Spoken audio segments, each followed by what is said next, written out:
So this week, the Right Honourable Melissa is of the opinion that we, mere common folk, should discuss Friends. Oh, Friends! And I'm interested to see what the general consensus is between us, because I think we're all quite nerdy and therefore probably biased on the whole Friends thing. Personally, I see myself as not having that many friends. But that's mainly because what I class as a friend is probably different to what you class as a friend. There are a lot of people that I know, a lot of people I get on really well with and will talk to. But there aren't that many people that I know personally and that know me personally. This is mainly because I'm limited by time. It takes a lot of time to get to know someone, to talk to someone, put the effort into seeing them all the time. And I'm a very busy and important man, I have those kind of resources. But also because I'm quite a particular, odd, strange, weird kind of person. So to find people that are compatible with my sense of humour and my personality isn't rare, but it's just not common. And having just said that, I sound very much like a serial killer, which is something I try to avoid. I think I've been this way for all of my life. Because if I look back at the reports I got at the end of primary school, they all say things like, Thomas has a select group of close friends, or Thomas spends time with a smaller group of individuals.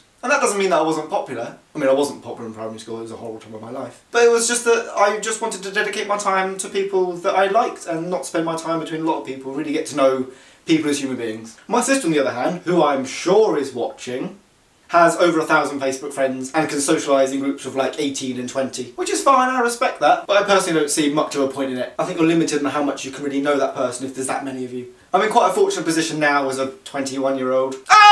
Where I find myself living with the people that I care about most. Which means that I don't have to go anywhere to find the people I care about most. They're just there and downstairs. This works really well for me because the whole time thing doesn't matter because they're here all the time. In first and second year of university, there were a lot more people that I then considered friends, but looking back on it now, I was never really friends with any of them. Which brings me on to the point that Melissa and I think Nathaniel raised, that university is a time for meeting people and for getting to know people. And that's fine, that's wonderful. But the advice I would give you, that you're welcome to take or not take, is not to try and make friends with too many people or convince yourself that you're friends with too many people. This isn't to say you should have like an audition process at the beginning of university where you finalise everyone down, have lists and have phone-in vote charts. And it doesn't mean that if they're not your friend, then you just have to ignore them and never speak to them. But in my opinion, finding the people that are truly your friends, people that you truly want to get to know, that you truly get along with, means that you can give them your time and you can give them all of your heart and all of your love.